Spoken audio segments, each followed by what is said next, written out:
please subscribe and don't forget to press the bell icon to get notified whenever we upload a new video.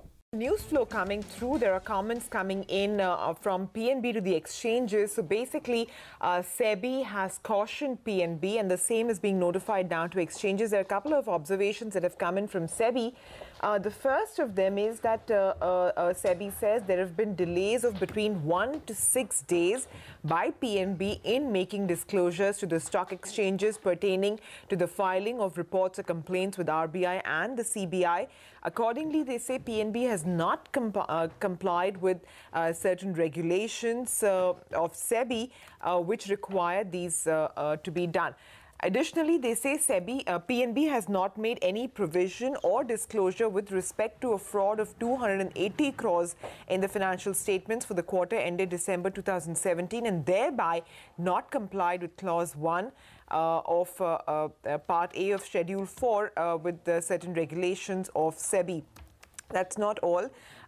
They go on to say that the aforesaid non-compliances are viewed seriously and that PNB is hereby warned and advised to be cautious in the future to ensure compliance with all applicable provisions of SEBI LODR regulations. So quite a tough stance actually being taken by SEBI now in relation to PNB. That's right. You know, just this morning we got news that in fact they may not be admitted to PCA. That's prompt corrective action. So there was a bit of a relief rally out there, but this is not good news. Basically, they're not complying with some of those listing norms, and that's why in fact SEBI has issued this warning to PNB.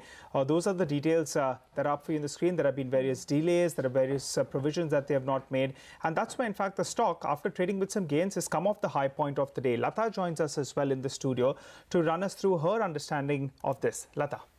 But I think this looks like it will be a protracted legal battle. Now, I'm sure PNB will have to reply to this corporate governance issue. What bankers told us initially when these questions cropped up, that CBI had indicated to the bank that don't make these disclosures because they want to take over the case and study it. Okay. So I think the bank was just poorly advised if this is what SEBI is saying. But I don't know. This is hearsay. We have to see how the bank will react to this issues made by, the charges made by SEBI. And there are several regulators involved. I mean, RBI is also involved, and the government also is involved. So this becomes a little tricky. Right. After all, if CBI wanted to investigate the case and wanted to keep it low-key, so that they can go and lay their hands on evidence, then, the government as shareholder has probably given them that directive, in which case, it becomes between majority shareholder and minority shareholder. Majority shareholder is telling you, don't tell the minority shareholder. Is that the way to look at it? Or is it a law and order problem that somebody has run away with money and therefore I'm telling you not to? Rap on the knuckles, you think, because they say that PNB is warned to be cautious in the future. It doesn't mention much about whether... this the action so far itself would entail a penalty, but in the future I think, they have been warned to be... I missed that. So it's only warned and told off. Then I guess the impact... That's my understanding is that they have just been warned. It's the last line, number 4, which says that aforementioned non-compliances are viewed seriously and hereby PNB is warned to be cautious in the future to ensure compliance with all the applicable provisions. So it doesn't really say that the action so far will merit any sort of penalty. Okay, I guess in that case it's only been told off, and therefore there is no further discussion on the matter. But it's perhaps a warning to other banks that in future, minority shareholders and their rights will also have to be protected. And therefore, when you get to know of a heist or a fraud, minority shareholders have a right to know. Okay, in that case, it will have a minor impact on the stock itself. Okay, I think, Lata, we have Sandeep Parekh of FineSec Law Advisors who joins us as well. Hi, Sandeep. Thanks so much for joining in. Well, what is your understanding of this? Is it a rap on the knuckles, or do you think, PNB is in for the long haul in terms of this legally? Your understanding?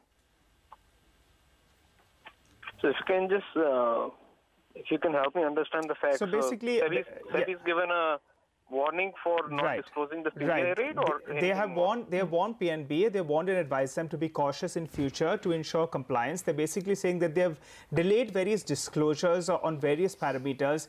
The bank did not make any provision with regard to a 280 crore fraud in Q3. Now, do you think that in fact they're just sending out a warning, or do you think it can have further implications going ahead as well? So, based on the language they've used, it seems it's a warning, and they're not initiating a separate action. Okay. So, Sandeep, what is the impact on PNB itself? It's nothing. This is just an example for future such issues? Yes, it seems like that. Ultimately, some of these issues are twilight zone issues. For example, if a CBI comes into your office, are you supposed to report that? Are you supposed to put that in public domain? I mean, those issues are kind of somewhat in a grey zone. So there's no clear, a clear guideline on whether you need to disclose that fact or not, because you're not being convicted, you're not being charge sheeted. It's a very preliminary stage of investigation. I think the PNB is particularly bad example in a way, because so many facts are out in public domain and a lot of fraud has been acknowledged. Sandeep, I have one follow-up question. There are two points on which SEBI has cautioned, right?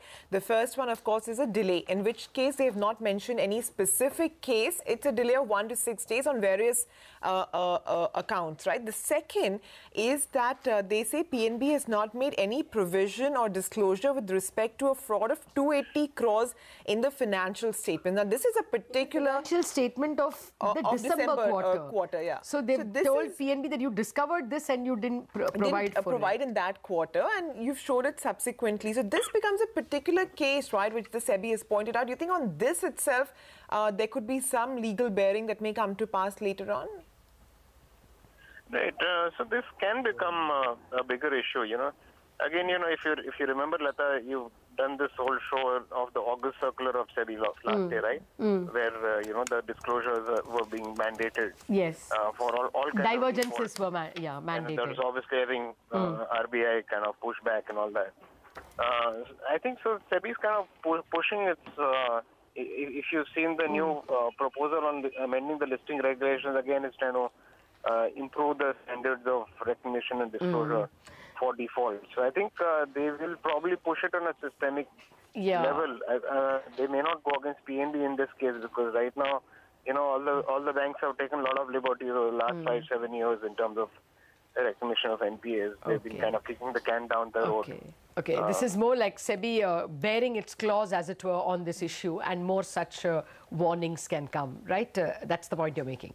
Right.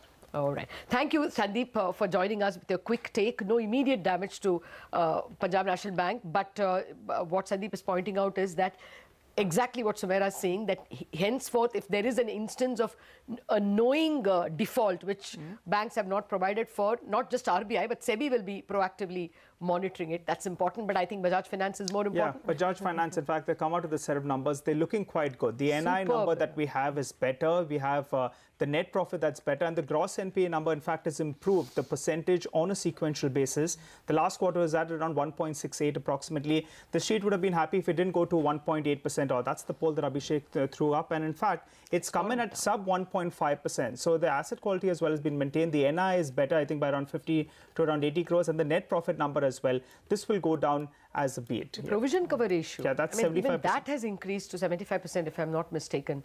So, this is the quarter when NBFCs have been moved from 180-day loan recognition to 90-day, and in spite of it, the company has come with asset quality numbers which are much better than the quarter ago numbers, both net and gross NPA. So, and I think the provision cover ratio number will just run. See, look at the provision coverage ratio. It's increased by 7 percentage points. So that is as safe as it gets, much safer than a bank, you would say. Yeah, also they've said that during Q4, the new loans booked have increased by 51%. So that's, looks quite good actually. As well, loan losses and provisions for Q4 has come in at 274 crores, which is just a shade below the 287 crores that they had seen in the Q4 of FY17.